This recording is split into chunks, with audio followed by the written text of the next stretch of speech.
Stranger Things 4. Spoilers up ahead. Finally, you get to see his full body like in the light, and he like turned. He has a little bit of like a stomach, and my wife's like, "Is that the Grinch?"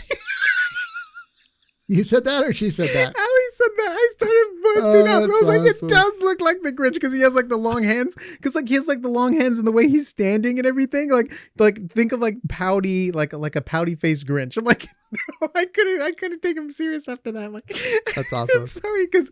Oh man.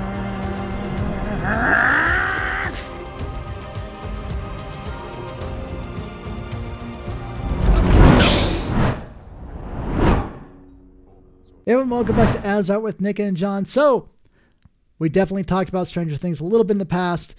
We have season 4. It has, I think, the biggest budget out of any streaming episodic show ever, I think. I might be wrong. You guys can let us down in the comments if I have that wrong a little bit. But it's one of the most bigger than Game of Thrones, bigger than anything else that I can think of. And we got some really cool visuals. We're definitely going the 80s horror type of movies here. And we have some stuff to talk about. Yeah. And just so you know, we cover a lot of shows here. We do VFX breakdowns to show reviews and a lot of other fun stuff. So subscribe to stay updated. And yeah, we're going to jump into it. And also spoilers, just in case if you're not caught up with season 4.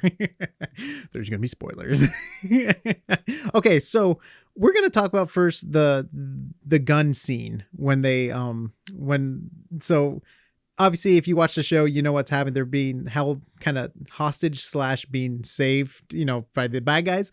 And I just was so in love with, I like when the cameras don't cut and it's like one long pan and like everyone has to coordinate and stuff like that. And I was just like, John, this is so cool. We just got to talk about how cool this long cut shots are, and John, what do you think? Were you impressed? Well, so I've been kind of skimming through. I haven't watched the whole, Nick says spoiler warning, yet he sends me clips to watch. So I haven't seen season 4, part 1 yet. I've just seen little sections. And the thing that really caught me was, man, they're really going kind of a different direction in this, because we had some, like, I guess, shooting and weapons in the series, but this is kind of turning a corner where, all right, we have money. We need to do some different things. Yeah, I mean, they have a lot of money. And so they're, it's definitely becoming a more dynamic show, whereas before it was just focused on this little group of kids and they're doing, everyday kid stuff. And which, makes sense. Like the stakes are ramping up as more is happening and they're getting older. So we would assume that they can handle these things now. But it caught me off guard more than anything, because I was like, whoa, what are we? Okay, Jason Bourne, what's going on here? It was very fast movements, and part of it to me kind of, well, you know what?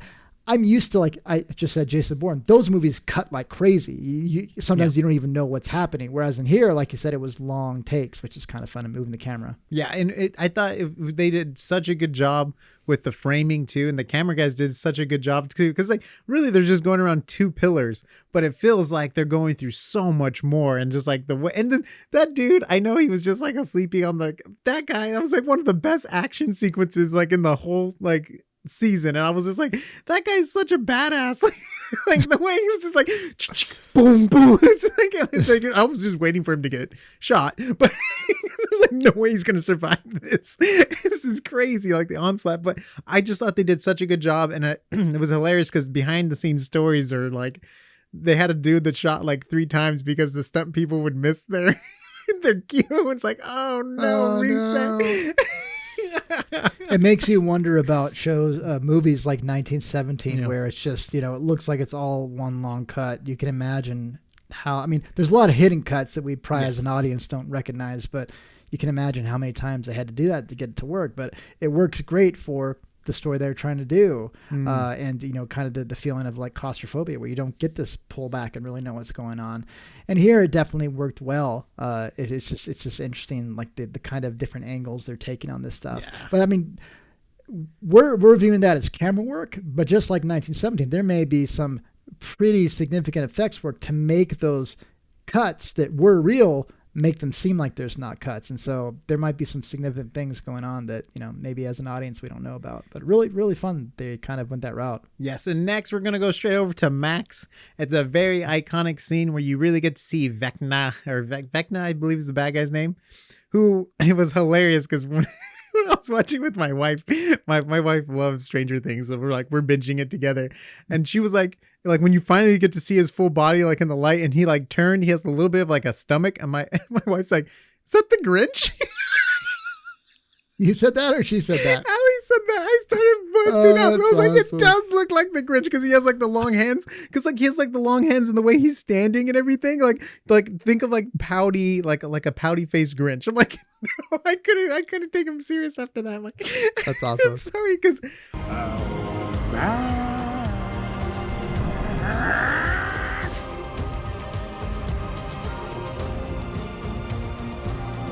Great. So Allie ruined it. But it was hilarious because like well, it's not hilarious, but that's all. Like most of his suit is practical, which is super cool. He's not CG. Like they have like pulsing veins and stuff on him, but everything else, he's wearing a full-on suit, which I thought was super cool that they wanted to do a suit. And I think it goes more with the 80s vibes anyways. You know, the more practical, probably the better. But it's actually not bad when it comes to like the suit. I actually really like it. And I really like the close-up of his face and stuff like that too. I would say that. Now, remember, we talk about visual effects a lot in here, but we Nick and I love special effects, which is more, practical. You're getting real costume, things like that. Sometimes that gives you a great base to build the effects off from. But at the same time, you get real light, you get, real interaction. Like if it's real, it's going to look real. But that doesn't mean it's cheaper to do special effects. Sometimes it's way more expensive to do special effects, but you go through that extra trouble of physically making something. And even if you're going to blow it up or whatever the case might be, because you have some more interaction, it might look more convincing. It gives people to talk off of. We were just talking about a different show a second ago, recording earlier, and we're talking about like, hell yeah, it can be hard for people to try and fake that they're interacting with stuff without actual physical. If you're pushing something, it's really there or things like that. And so having that is probably a big aid to the other actors and actresses in the scene, but also if it's done well, it looks great. And his costume work was really good. And it's funny, when we were looking at some of these scenes, I've been listening on Audible to the book It. You just mentioned it. It's like a 1,500 page book, and the audio book is like 56 hours or 50 hours. It's really, really long, and I'm into that. And in the book it appears as a lot of like 80s horror movies, because that's where, the kids had, kind of come from and grown up from and things like that. And it's funny because we're getting that vibe here in this show, and it's just kind of fun. And it totally does look like those old horror movies. So they definitely captured that very well, and probably at great expense, like we've been talking about with the budget. Yeah. There's a lot of great VFX shots here. There's one that happens with the Demogorgon, which I wanted John to see, but I'm kind of happy he didn't see, because it's when he goes back and watch it. I don't want to spoil too much for him as it is. I know this was a big scene I kind of spoiled for him anyways, but it's such a beautiful scene. And I just wanted to talk about it now before, it gets too late and then we forget to talk about it. And it's kind of funny too. It goes a long way in praising the storytelling that these showrunners do in any, movie or show, because just watching these by themselves in clips, I'm like, that's kind of corny. That's kind of, okay, we're getting a music montage and we're getting flashbacks. I'm like, to me, without the context of the rest of the show, it's like, oh, that seems corny. And obviously they're going for that retro vibe to begin with, but without the context of everything else that happened at that point, I'm just like, oh, that's so cheesy. But if I had watched everything up to this point, it's like, yeah, keep running, do it, you can do it. It's like it's funny because they're telling a story, and there's a thing called juxtaposition, where you can put two shots next to each other, and the meaning of these two shots next to each other combined to mean something greater.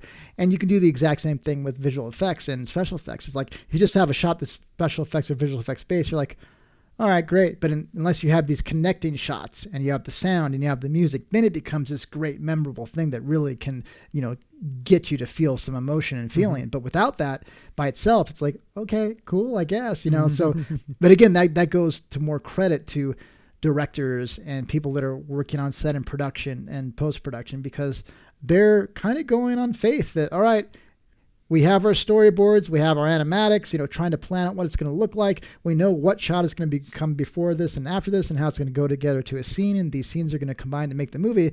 But man, you never know how it's going to come together, and it must be really stressful with these big budgets now. If you think about what they started off with, the season 1 budget, and what they have now, the stress of, is this going to be successful, rises a whole lot with that as well. Is people going to enjoy, are they going to enjoy this? Are they going to criticize it? Yeah. Like, is it going to be like they strayed too far, or it's not far enough, or, who knows what people are going to think and say. And you're going to get people upset either way. Yeah. I get upset at new Star Wars stuff because it doesn't remind me of old Star Wars stuff. But if you don't do anything creative or new, people criticize that as well. Yeah. It's like, it's more of the same. So it's like, there's no winning, unfortunately, with us as consumers. There's no winning. But at the same time, what they're setting out to do, if there's anything, I would love to see the original pitch for this show. Like, hey, we want to set the 80s vibe. We want to like do something like the Goonies or whatever it was they had, because in my mind, what they've set out to do, even though we're in season 4 now, they've definitely, achieved those things. Yeah. And then another scene I wanted to talk about really quickly in that sequence. So when Max goes into her vision first and she sees Billy is on a separate green screen completely in Australia for that whole sequence. But they did such a good job comping it together. Like if you didn't know, you wouldn't have known kind of thing. No. And it reminded me a lot of that. Oh, go on. I'm sorry. I still can't get by his ugly ass mustache. That drives me crazy. I'm like, shave that thing off. God, it's so ugly. But so stay in Australia. I don't want to be near that. All right. But yeah, anyway. But you're right. I wouldn't have known he was in Australia. Yeah, I wouldn't have known. It reminded me of the other Netflix movie where they replaced the helicopter pilot. The yes, Army of the Dead. Oh my gosh, Army of the Dead. Thank you. I was completely and it was like that same thing, right? Because that pilot wasn't involved anywhere in any of this. That was probably even more impressive than just like one shot. But like, it's so cool because you would have never questioned it at all. You're like, oh yeah, there she is, this pilot. Yeah. I thought that's just, and it's done so beautifully. I love the colors and the way they're comped in to the upside down. I just think they do such a good job. And even going back to like the red in the background with the storm clouds and stuff, it's just such a cool visual to see for a Nightmare. Very Nightmare on Elm Street, right? Wouldn't that be Nightmare on Elm Street with the red and stuff like that? And I've only seen, I think, one or two of the Nightmare on Elm Street. I saw the first one. I think there's like the third one is called Dream Warriors. I only watched those two. And certain movies I think go more theatrical than others, but they all have that, those crazy lighting, kind of dream type environments. And it definitely is giving you a throwback to that. I just love they're covering different sections of the 80s as they're going through these different seasons. And of course, to some people, it's like, all right, John, you complain about Star Wars and member berries all the time. They're just giving you 80s member berries. I'm like, yeah, but I enjoy the taste. All right. Except for in this show, John, every time they're holding a product, the label's always facing the camera. That drives me crazy. It's like, you know what? Just cover up the C and Coke just a little bit. I'll still get it, but yeah. Everything they're drinking to Wahoos, or the way they hand it, like, oh my gosh, this is a product commercial for the 80s. It's like, what is that? It's like the Wayne's World Truman Show. Oh, and I'm going to eat and Jim Carrey's like, who the hell are you talking to? And Wayne's World, we don't bow to sponsors. Yeah, that's right. Yeah. I love when people break the fourth wall and stuff like that. Well, John, I am super excited for you to watch this show. And I can't wait for you to make the connections. It'll be fun to get your opinion once you're caught up, because part 2 is going to be coming out in July. Yeah. So that's going to be fun. The first time Netflix is also like releasing stuff that's spaced. Yeah. Which is, I wonder if they're testing the waters because they have to maybe compete with other streaming services and stuff out there. So I'm really excited to see what's going to happen with this series. And I believe there's going to be a season 5, which makes sense because this is one of their best shows. If I were them, I would keep this show coming along because, I mean, other than Squid Games, I don't know what else they really have now. They want to do another season. I think it was one more season of mainline Stranger Things. But they've already talked about they want to have all these spin-offs, kind of like what Star Wars has been doing, Disney with Star Wars. But I feel like this series is maybe better suited to this than Star Wars, because this is not as an established IP quite yet. So I feel like they can take it in these other directions. It's not going to feel quite as artificial. Now, are we going to attach to these new characters and these new spin-offs? That's completely, remaining to be seen. It's really interesting how Netflix will have a show and they'll have an anime on it. And they're doing that with a number of shows and also games right now. Like they'll find a popular game IP and they'll do an anime show on it. I'm like, that's really interesting, but I think those have been popular. So they're trying different things. And I like the idea that, like, hey, we funded this IP. It's been successful and we're going to try and expand it. At a point that starts to feel a little bit long Milking. in the tooth, like Star Wars does. But at the same time, if you paid and took a gamble to establish an IP and it worked out, it would make sense and be understandable that you would want to try and get as much of a return on investment as you can, especially like Netflix these days. For the first time, not major losses, but they're not growing like they always have over their existence. And it's like, we really need to stick with what we know now, which is interesting. It's growing. Competition's growing. There's a lot of other streaming services out there. A lot of other streaming services are throwing money at it too. They're like, let's buy this IP. Let's buy this IP. Let's make a Halo show. But and it's not even that Netflix hasn't been doing a good job. It's just they were the one-stop shop if you wanted to stream stuff before. And then all of a sudden, you know, The Office and Friends has, you know, come and gone at certain times. And then you have Disney that, you know, had a pretty strong presence on Netflix. Hey, we're going to do our own thing. Yeah, our contract's ending. Bye-bye. You know, it's just, and they own like half of the IP in the world. Yeah, which I do not think is a good thing. That's not having to do with this video. But yeah, so I mean, it's definitely a challenging position they're in. I almost feel, I don't want to say I feel bad for them, but it's like, hey, they struggled for all these years to establish this mountain. And they didn't just climb the mountain, they built the mountain as they were going along. And now other people are just kind of have their pickaxes and they're trying to chip away at that. And they've definitely reaped the benefits of this, but at the same time, it becomes very hard, like you're saying, especially when people can take their properties at any time once contracts finish. It's hard to stay on top of that mountain. So it's going to be a very interesting number of years for Netflix. And I think they're going to continue to be huge. And the big thing with subscriptions is you have it for so long, you just get used to having that as expense in your life. And I think a lot of people have Netflix to where it's like, all right, yeah, we just have it. It's there, you know, whether they use it regularly or not. It's true. Very valid points, John.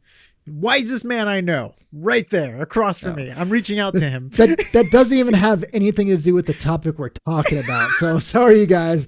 That's why he's so wise. Your master Splinter. I look like a sewer rat, is what Nick is saying. And I look like a turtle. Cowabunga! All right, guys. So let us know down below what you've been thinking of season 4. Do you think it strays too far from the initial formula that they had in season 1, or do you think this is a natural progression? They either needed to go or had to go based on the kids getting older and expectations, like Nick is saying, and other streaming services where Game of Thrones has these huge budgets and HBO Max is throwing all kinds of money at not Golden Compass, His Dark Materials, and all these other shows that we like, Westworld, everything else. Do you think this is a natural progression or this is a response to competition?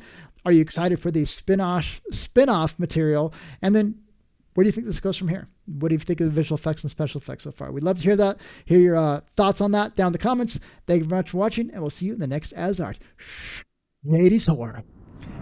Nightmare on Elm Street. Freddy Krueger. By the way, John, Freddy Krueger's in the series. Oh my gosh, I would have got that in time. The actor that plays Freddy Krueger is in the series.